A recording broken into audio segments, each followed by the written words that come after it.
Assalamualaikum warahmatullahi wabarakatuh.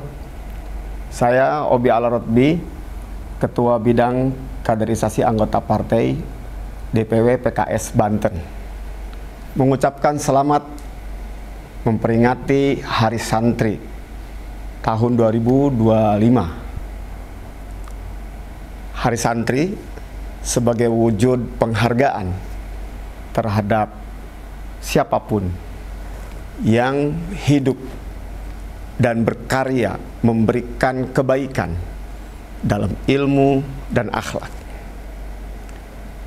Santri bagi bangsa ini memiliki peran yang sangat penting, mulai dari memperjuangkan kemerdekaannya, mengisinya, dan terus mengawal Indonesia untuk mewujudkan kemajuan dalam peradaban dunia. Bagi kami, kita semua, para simpatisan dan terutama kader serta pengurus PKS, perlu menyadari dan merasakan menikmati bahwa PKS adalah pesantren kita semua. Karena ternyata pesantren mempunyai misi untuk menghadirkan sosok-sosok pribadi yang berimbang antara mengejar dunia, mengumpulkan dunia, dan mengejar akhirat. Dan apa yang dikumpulkannya di dunia adalah merangka memberi akhirat. Ternyata kami di PKS pun dibimbing untuk itu, menjadi pribadi-pribadi yang berkontribusi baik dalam kehidupan di dunianya dan berbekal untuk kehidupan akhiratnya. Terakhir, di dalam Munas, Presiden Partai mengingatkan bahwa kader PKS harus mempunyai peran positif dan aktif di rumah, 5 rumahnya, rumah tangganya.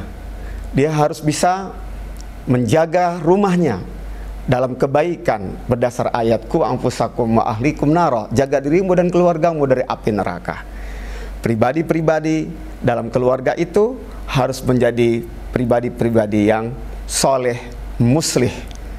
Kemudian harus berperan di rumah ibadah, ya ini di masjidnya atau di tempat-tempat ibadah bagi agama yang lain, sehingga dia menjadi sosok yang memperbaiki masyarakatnya.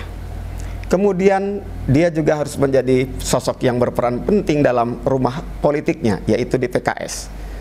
Ini buat para kader bagaimana berkontribusi membesarkan PKS sebagai partai yang rahmatan lil alamin menuju Indonesia madani yang bermartabat, yang adil, sehingga kemudian partai ini betul-betul menjadi partai yang layak untuk dipercaya masyarakat.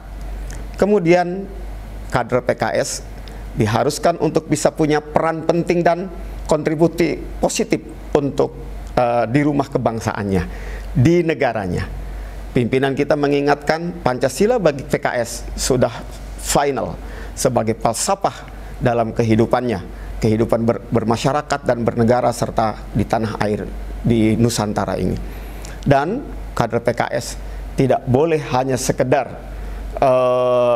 sibuk di partainya, sibuk di negaranya, tapi tidak peduli secara kemanusiaan di tingkat level nasional. Karenanya PKS menjadi manusia yang khairun nas anfa'uhum linnas. Sebaik-baik manusia adalah yang paling memberikan kebermanfaatan kepada seluruh umat manusia. Inilah jati diri PKS. Karena arahan-arahan seperti itu dan terimplementasi dalam kehidupan seorang kader dan para pengurus serta partai secara keseluruhan, maka kita yakin PKS adalah pesantren kita semua. Terima kasih. Assalamualaikum warahmatullahi wabarakatuh.